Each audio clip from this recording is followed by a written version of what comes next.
들으라 부한 자들아, 너희에게 이 말 고생으로 말미암아 울고 통곡하라. 너희 재물은 썩었고 너희 옷은 좀 먹었으며 너희 금과 은은 녹이 슬었으니 이 녹이 너희에게 증거가 되며 불같이 너희 살을 먹으리라. 너희가 말세에 재물을 쌓아도다. 보라, 너희 밭에서 추수한 품꾼에게 주지 아니한 삭시 소리 지르며 그 추수한 자의 우는 소리가 만군의 주의 귀에 들렸느니라. 너희가 땅에서 사치하고 방종하여 살육의 날에 너희 마음을 살찌게 하였도다. 너희는 의인을 정죄하고 죽였으나 그는 너희에게 대항하지 아니하였느니라. 그러므로 형제들아, 주께서 강림하시기까지 길이 참으라. 보라, 농부가 땅에서 나는 귀한 열매를 바라고 길이 참아 이른 비와 늦은 비를 기다리나니 너희도 길이 참고 마음을 굳건하게 하라. 주의 강림이 가까우니라. 형제들아, 서로 원망하지 말라. 그리하여야 심판을 면하리라. 보라, 심판주가 문 밖에 서 계시니라.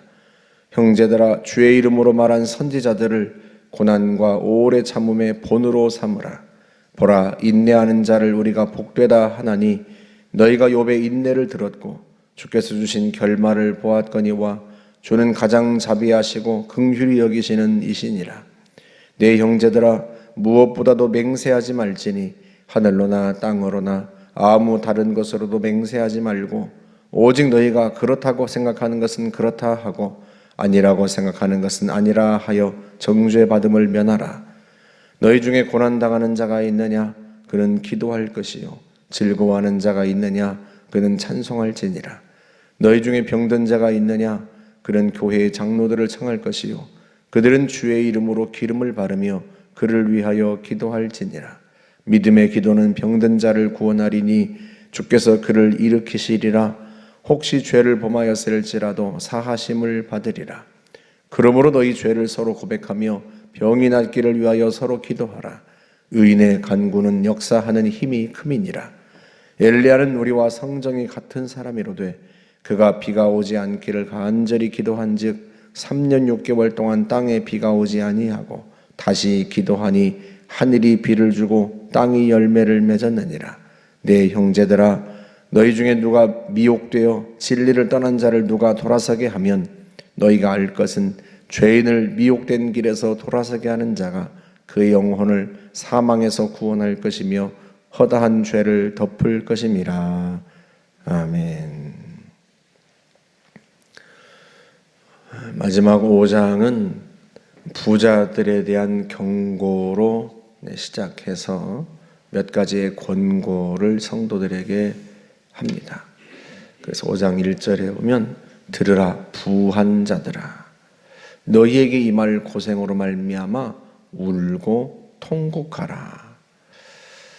왜 부자들에게 이렇게 경고하고 또 질책하는가? 여러분, 야고보서를 왜 썼는지 생각해 보면 충분히 이해가 갑니다. 박해를 피해서 흩어진 성도들을 격려하고 또 그들의 믿음을 또 세우기 위하여서 썼다고 했죠. 여러분, 박해 때문에 흩어진 성도들은 경제적으로도 굉장히 어려움을 겪었을 거예요.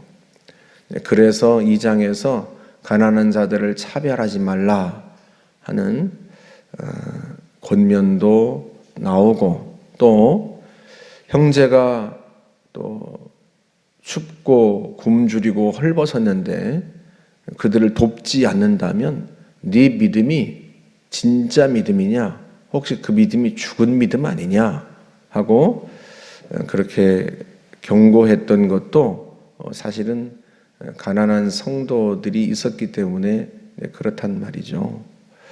그런 상황에서 부자들이 가난한 자들을 돕지 않고 돌보지 않는 것에 대한 강한 질책과 또 그들이 당할 심판에 대해서 경고하는 거죠.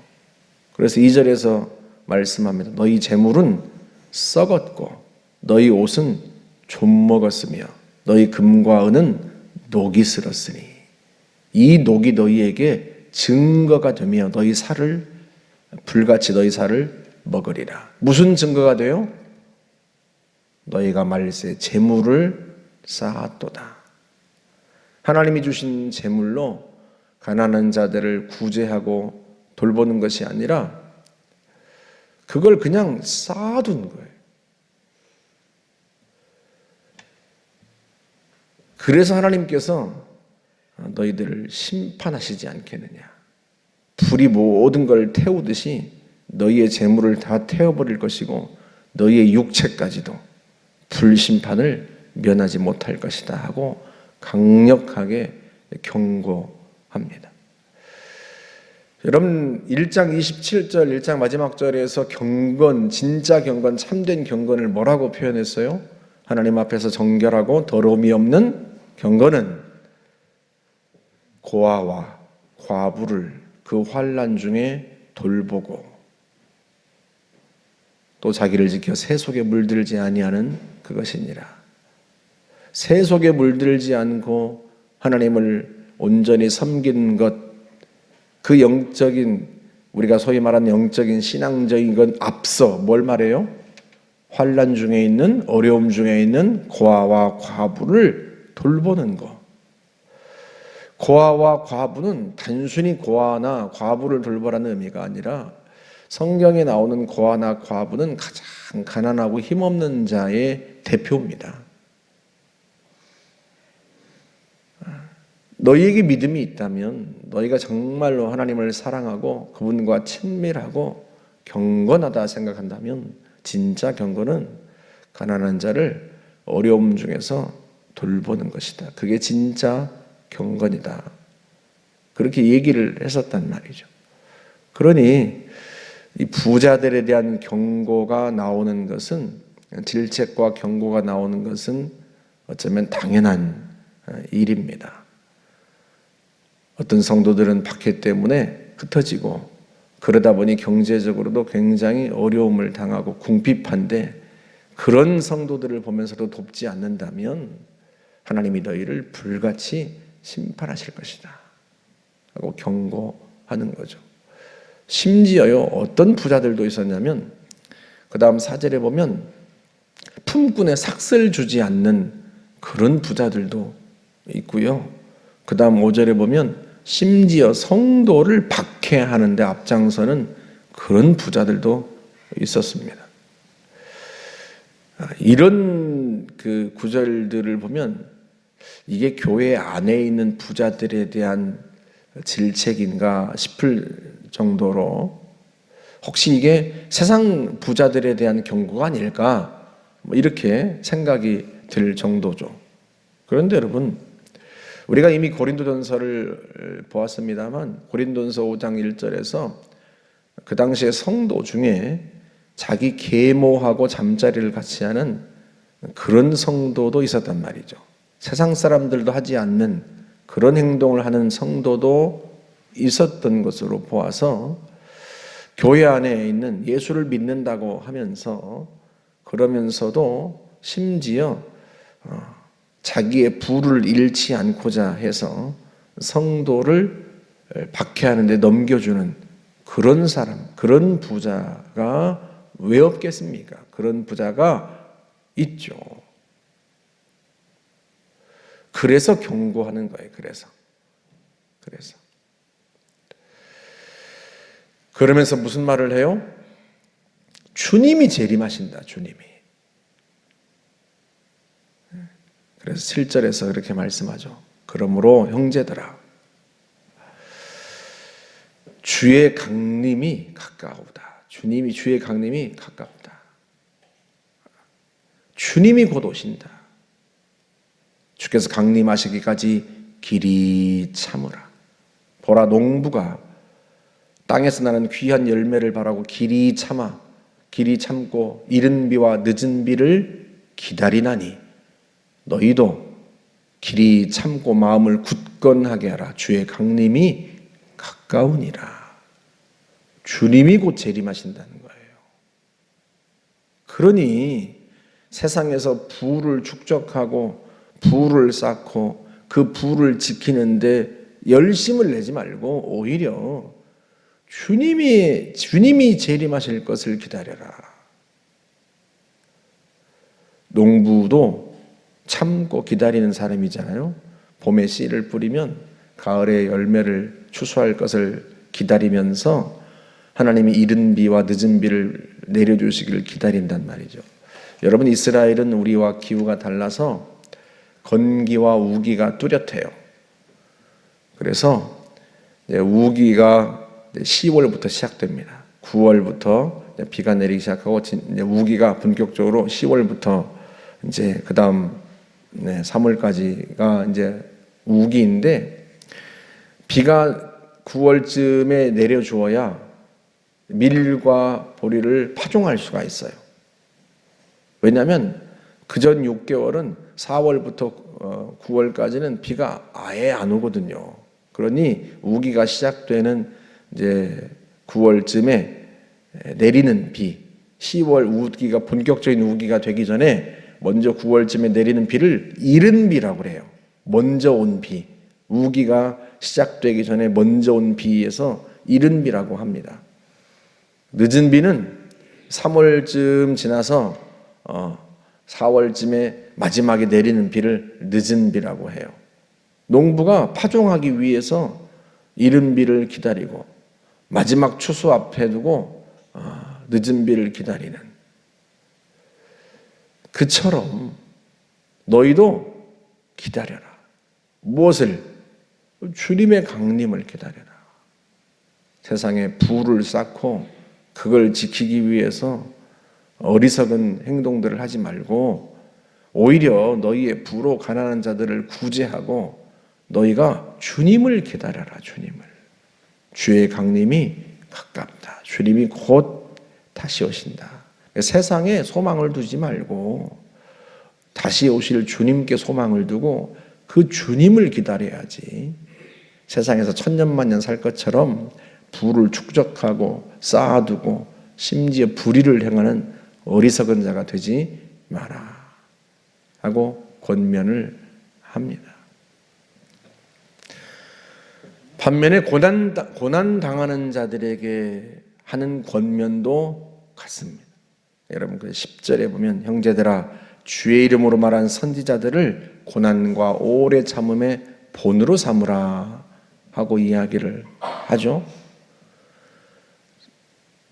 성경의 많은 인물들도요, 고난 속에서 길이 참았습니다. 인내했단 말이죠. 우리가 1장 시작하자마자 인내에 대한 이야기를 했었죠. 믿음의 시련을 견뎌라 하고 권면했었죠. 그래서 누구를 예로 들어요? 욥도 자기의 죄 때문에 고난당했던 게 아니에요.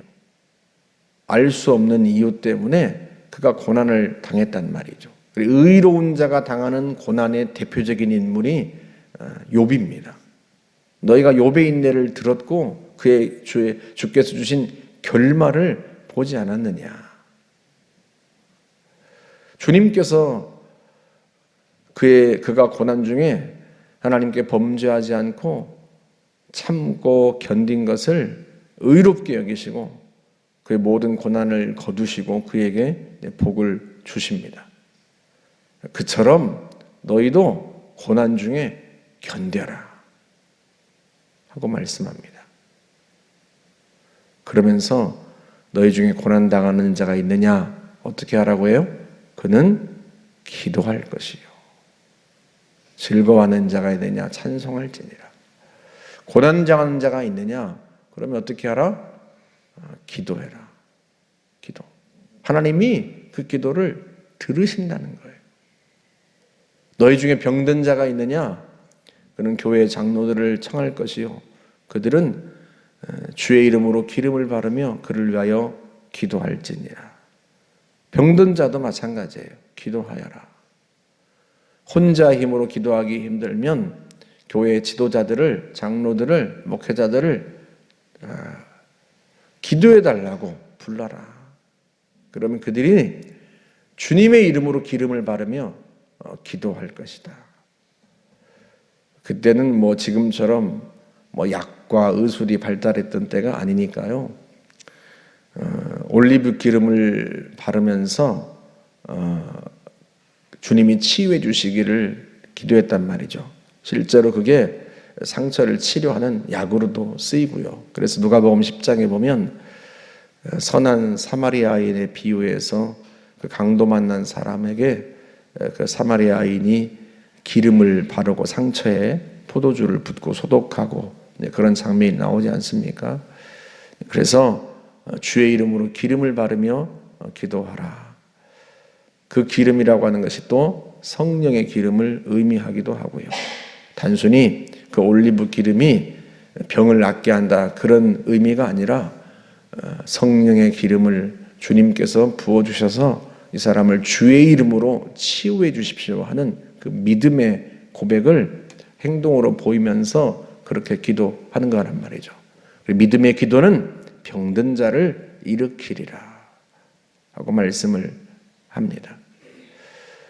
혹시 그가 죄를 범하였을지라도 사하심을 받으리라.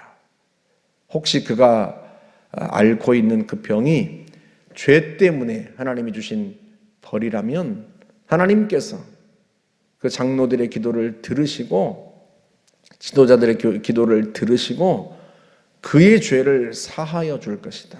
그리고 그의 병을 치유해 줄 것이다 하고 말씀을 합니다. 그러므로 너희가 죄를 고백하며 서로 죄를 고백하며 병이 낫기를 위하여 서로 기도하라. 의인의 간구는 역사하는 힘이 큼이니라.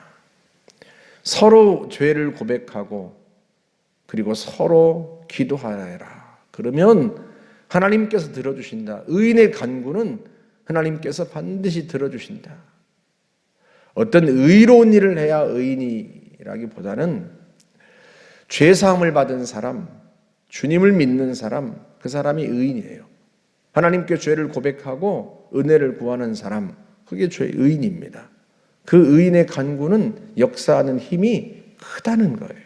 그러니 병든 자가 있다면 서로 죄를 고백하며 병 낫기를 위하여 기도하고 장로들을 향하여 또 기도를 받고 그렇게 하라는 거죠. 그러면서 누구를 예로 들어요? 이번에는 엘리야. 고난을 견뎌라 하는 예로는 욥을 들었고 그리고 기도하여라. 응답을 하나님이 주신다 하는 그 예로는 엘리야를 예로 듭니다. 엘리야는 우리와 성정이 같은 사람이로되 엘리야는 우리와 똑같은 사람이었다는 거예요. 성정이 같다라고 하는 이 말이 같은 성질의 것이다 그런 의미예요. 그러니까 엘리야도 우리와 똑같은 사람이란 뜻이에요. 엘리야도 우리처럼 낙심하고 엘리야도 우리처럼 원망도 하고.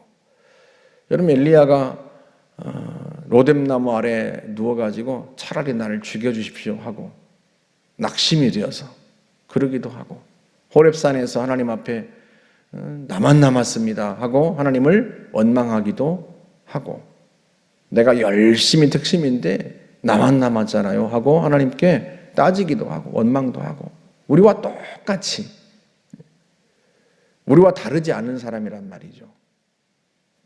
하늘에서 뭐 불을 내렸다고 해서 그가 특별한 사람인가? 그렇지 않다. 우리와 똑같은 사람이다. 그런데 그가 간절히 기도하니까 그가 간절히 기도한즉 비가 오지 않기를 간절히 기도한즉 3년 6개월 동안 땅에 비가 오지 아니하고 다시 기도하니 하늘이 비를 주고 땅이 열매를 맺었느니라. 이스라엘 백성들이 하도 바알 우상이 풍요를 준다고 믿고 바알이 비를 내려준다고 믿고 그러니까 엘리야가 너무 화가 나서 하나님 앞에 기도했다는 거예요. 하나님, 이 어리석은 백성들에게 비를 내리지 말아 주십시오 하고 그가 간절히 기도했더니 3년 6개월 동안이나 땅에 비가 오지 않았다는 거예요. 하나님이 한 사람의 기도를 들으시고 진짜로 비를 내려주지 않으신 거죠. 다시 기도하니 갈멜산 위에서 그가 하나님 앞에 비를 다시 내려주시기를 기도하지 않습니까? 바알과 아사랴 선지자들을 다 죽이고 거기 아합 왕과 신하들과 백성들이 있는 자리에서 그 갈멜산 꼭대기에 올라가서 하나님 앞에 비를 내려달라고 기도했단 말이죠. 그랬더니요, 하나님이 그 기도를 들어주시고 비를 내려주시는데 옥수같이 퍼붓는 비를 내려주십니다. 그렇게 의인의 간구는 역사하는 힘이 크다. 그러니 너희가 병낫기를 위하여서 기도하여라. 너희의 죄를 고백하고 서로 병낫기를 위하여서 기도하여라. 그러면 하나님께서 너희들의 기도를 반드시 들어주신다 하는 거죠. 그래서요, 이 야고보 사도를 통해서 우리에게 주시는 메시지가 오늘 이 시대를 살아가는 우리에게도 정말로 중요한 메시지입니다. 하나님이 우리에게 주시는 재물과 재능, 건강, 그 모든 걸 가지고 다른 사람들을 돕고 섬기고 봉사하는 데 쓰고, 우리가 바라고 사모하는 것이 있다면 이 땅에서 부자로 잘 사는 게 아니라 주님이 다시 오시는 것, 주님의 나라, 그 나라에서 주의 얼굴을 배우고 그분과 함께 하나님의 나라를 누리는 것을 우리가 기다리고 그걸 바라는 것이지, 우리가 이 땅에서 천년만년 떵떵거리며 잘 사는 걸, 그걸 우리가 기대하고 살아서는 안 된단 말이죠. 때로 어려움이 있을지라도 기도하면서 주의 은혜를 구하면 주님이 우리의 간구를 들으시고 우리를 돌보신다 하는 거죠. 저와 여러분들이 그 주님을 바라고 살아가시기를 주의 이름으로 축복합니다. 함께 기도하겠습니다. 좋으신 하나님 감사합니다. 우리가 주님을 바라고 주님을 기다립니다. 주의 나라를 기다립니다. 좋으신 하나님, 평생에 살아가면서 세상의 헛된 것에 우리의 욕심을 두지 아니하고 주의 나라를 간절히 바라고 사모하며 주님 배웁기를 사모하는 우리 모두가 되게 하옵소서. 예수님의 이름으로 기도하옵나이다. 아멘.